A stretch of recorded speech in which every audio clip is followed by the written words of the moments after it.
Magandang araw! Andito po ulit ako upang maghatid sa inyo ng ilang mga katotohanan patungkol sa buhay na ito. Nais kong talakayin ngayon sa inyo ang paksang natatakot, nalulungkot, try mo to.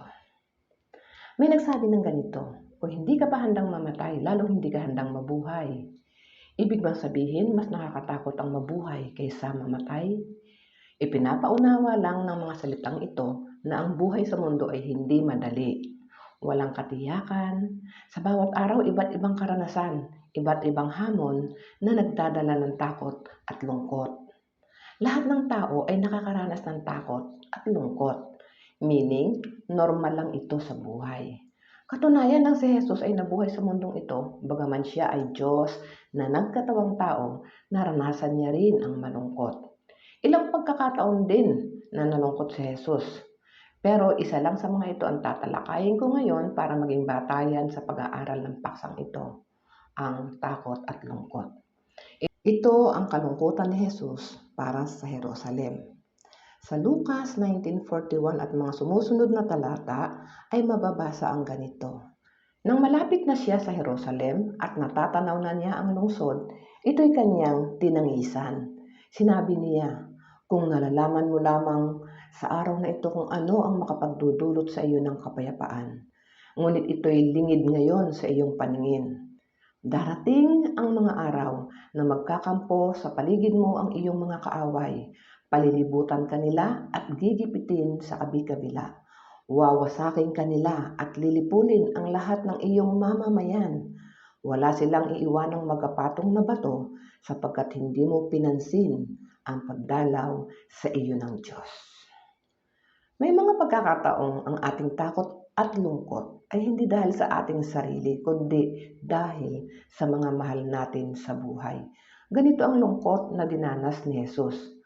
Ang mga Israelita ay chosen people ng Diyos, minahal, pero di nila pinaniwalaan o tinanggap si Jesus bilang anak ng Diyos, kaya naman sila ay mapapahamak, na naging dahilan ng kalungkutan ni Jesus. At sa katotohanan, umiyak siya dahil sa kalungkutan. Kahit na Diyos si Jesus, kailanman ay di siya namimilit dahil sa kanyang kaloob na free will sa tao. At ito'y isang tanda ng kanyang pagmamahal. Nilikha niya tayong may kalayaang pumili at hindi katulad ng robot.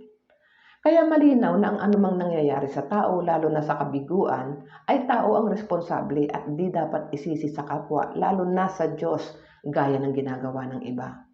Kung ganoon, kaya tayo natatakot o nalulungkot ay dahil na rin sa sariling kagagawa natin.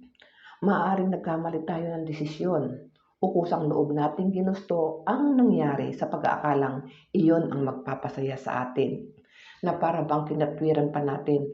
Magsimula man tayo ng mali, ay maitutuwid naman iyon sa dakong huli.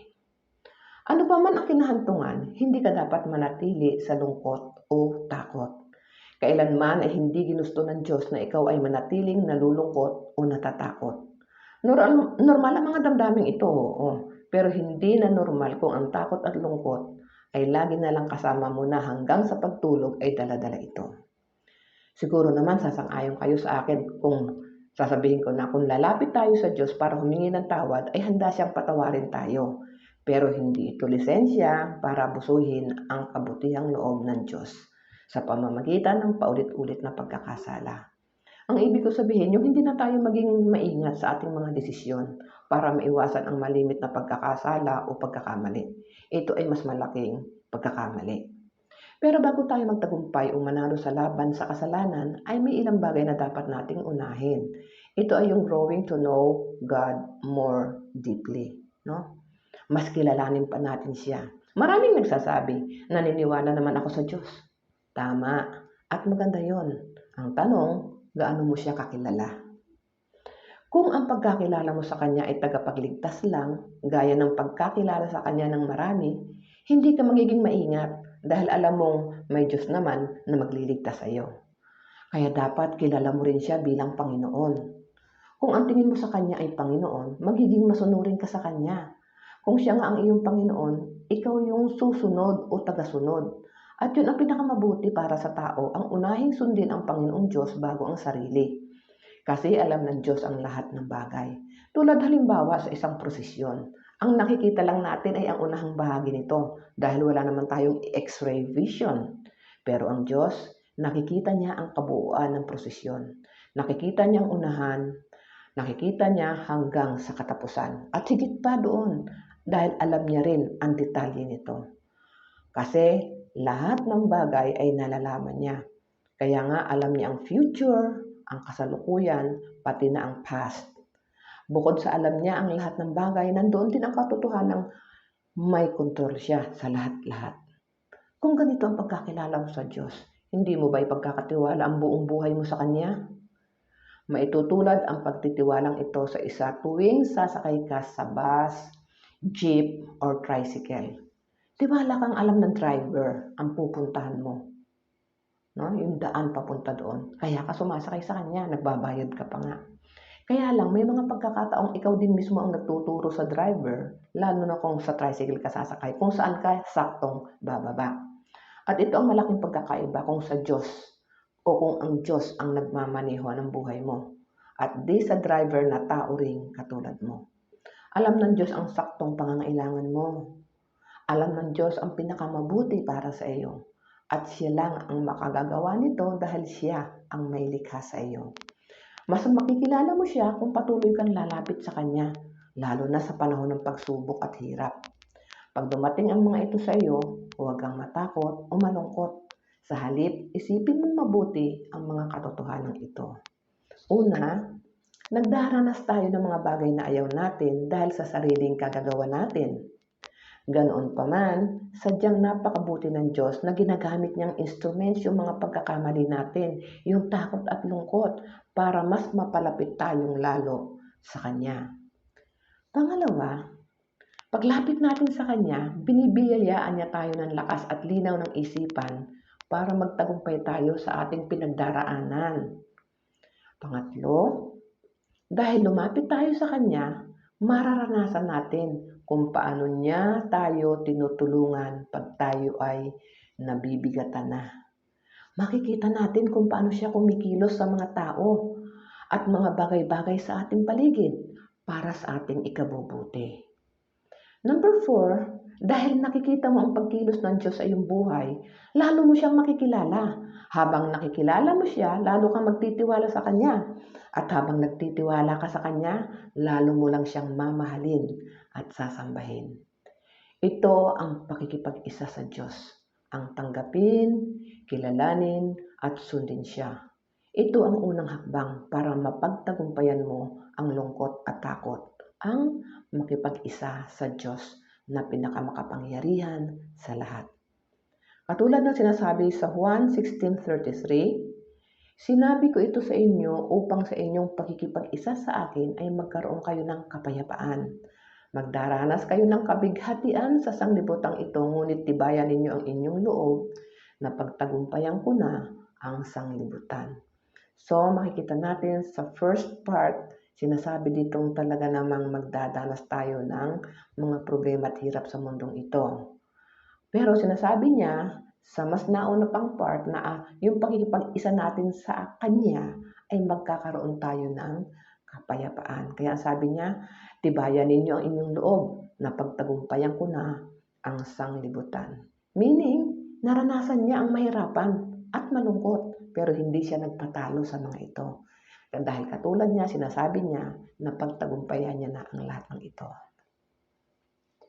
Ayon sa pag-aaral, ang mga taong nalulungkot at natatakot ay inihiwalay nila sa karamihan ang kanilang sarili, kung kaya lalo lang silang nalulungkot o natatakot. Ayon pa sa pananaliksik o research, ito ay naglalagay sa taong nalulungkot sa mas mataas na panganib sa kanyang mental at physical na kondisyon, katulad ng high blood pressure. Ito, pwedeng magkaroon ka nito kapag lagi kang nalulungkot o natatakot. Heart disease, obesity, a weakened immune system, anxiety, depression, cognitive decline, Alzheimer's disease, and even death. Ang kalungkutan din ay ang pakiramdam na walang kasama, kaya lalong nalulungkot ka. Ito yung pakiramdam ng kalungkutan o kaya'y pag-aalala na sumasagi sa isip mo pagka gusto mong may makasama ka pero wala kang makasama. Gayunpaman, posibleng maramdaman mo pa rin ang lungkot kahit sa gitna ng karamihan, lalo na kung hindi ka nakikisalamuha sa iba gaya ng mga kapwa pasahero mo sa bus, jeepney o kaya ay sa grocery. Mayroon namang mga nagtuturo ngayon na kung susunod ka daw sa Diyos o sa relihiyon nila, gaganda ang buhay mo at mawawala na ang problema, sakit o kahirapan. Totoo naman ito, pero ito'y mangyayari lang pag nasa langit na tayo. Samantalang narito pa tayo, dadanasin natin ang dinadanas ng lahat. Minsan din iisip ng marami na ang paghihirap sa buhay na ito, pati na ang minsang hindi pagsagot ng Diyos sa ating prayer, ay tanda na pinabayaan na tayo ng Diyos. Ang maling akala na tulad nito ay nagiging dahilan ng pagtatagal ng kalungkutan. At para sa mga ibang tao, ito yung nagiging dahilan ng pagtalikod nila sa Diyos. Sa katotohanan, kailanman ay di nangako ng ganito si Jesus na mawawala na ang problema at ano pa mang bagay. Ang ipinangako niya ay hindi niya tayo iiwan o pababayaan.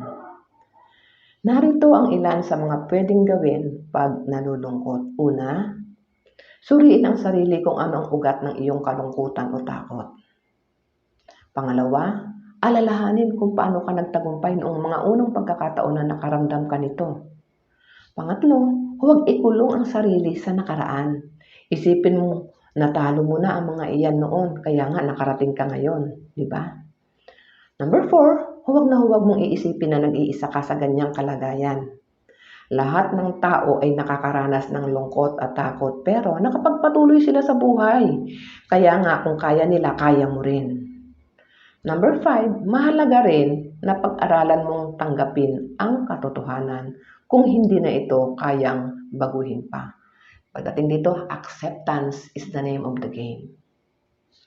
Number 6, gaano man kahirap ang iyong nararanasan ngayon, tiyak nalilipas din yan. At matatawa ka na lang pag naalala mo yan pagdating ng araw. Number 7, huwag na huwag magmumukmok. Sa halip, maghanap ng mga kaibigan na masayahin, manood ng masasayang palabas sa TV, mag-exercise, at magpaaraw kahit 30 minuto tuwing umaga. Ito kasi yung pinagmumula ng vitamin D na kailangan ng ating katawan sa mga ganitong pagkakataon na nalulungkot o natatakot. Number 8, ito yung pinakamahalaga para sa akin. Higit sa lahat, laging manalangin. Ang pakikipag-usap sa Diyos ay nagdadala ng himala. Ibuhos mo sa Kanya ang laman ng iyong puso. Magtiwala ka sa Kanya at tiyak may maganda itong resulta. Kaya nga, sa halip na lumapit lang tayo sa Diyos sa panahon ng ating pangailangan, gawin natin siyang Diyos Ama at Panginoon natin. Yung gumawa ka ng isang relasyon, pamilya ng Diyos, at tayo bilang anak niya ay maging masunurin sa Kanya. Our Father knows what's best for us, sabi niya. Kung tayo ay nagtitiwala at sumusunod sa nais niya, ginagarantiyan niya anumang hirap ang dumating sa buhay natin, makatitiyak tayong siya ay ating kasama. Siya na nagtagumpay na, kaya naman alam niya kung paano tayo tutulungan. Ang ating Diyos ay nasasabik na tanggapin natin siya at sundin sa bawat aspeto ng ating buhay upang lalo natin siyang makilala, maranasan ang kanyang pagmamahal at kapangyarihan. Kung tama ang pagkakilala mo sa kanya, ang anumang takot at lungkot mo ay kukupas. Hindi dahil sa magbabago ang mga pangyayari, kundi ang ating pananaw ang magbabago. Na kung dati ay napaka nearsighted lang natin, ang nakikita lang natin yung kasalukuyan, pero kapag tayo ay naging anak na ng Diyos at nagtiwala tayo sa Kanya at sinusunod natin siya, magbabago ang ating pananaw. Doon na tayo titingin sa pangmatagalang pag-asa na kaloob ni Jesus. Laging merong pag-asa pag nasa atin si Jesus. Sabi nga sa Proverbs 29:25, huwag mong ikabahala ang sinasabi ng iba. Magtiwala ka kay Yahweh at mapapanatag ka. Kaya sinasabi dito, nakasama sa sinasabing huwag mong ikabahala ang sinasabi ng iba, kasama na doon yung sinasabi ng sarili mong isip. Ang isipin at asahan na may masamang mangyayari sa iyo, yung tinatawag sa English na overthinking. Tinatakot ang sarili sa mga bagay na di pa naman nangyayari. No? Tandaan, ang dapat mong gawin ay labanan ang espiritu ng takot sa pamamagitan ng pagtitiwala sa sinasabi ng Bible kaysa sa iyong nararamdaman o nakikita. Yun ang ibig sabihin ng pananampalataya. Kailangan mo din hawakan ang iyong sarili, yung sarili mong isipan, para di na makapagtanim ng kasinungalingan ang dyablo sa iyong isipan at kaluluwa. Ang kaaway kasi, yan ang kanyang forte. Yung bigyan ka ng mga false suggestions. Kasama na doon yung overthinking. Paghawakan mo ang pagmamahal ng Diyos, ito ang magpapalakas sa iyo at magbibigay ng katalinuhan sa halip na espiritu ng kaduwagan. Tandaan niyo po, if God is for us, who can be against us? We are on the winning side kapag tayo ay nagtitiwala sa ating Diyos Ama. God bless. Thanks for watching.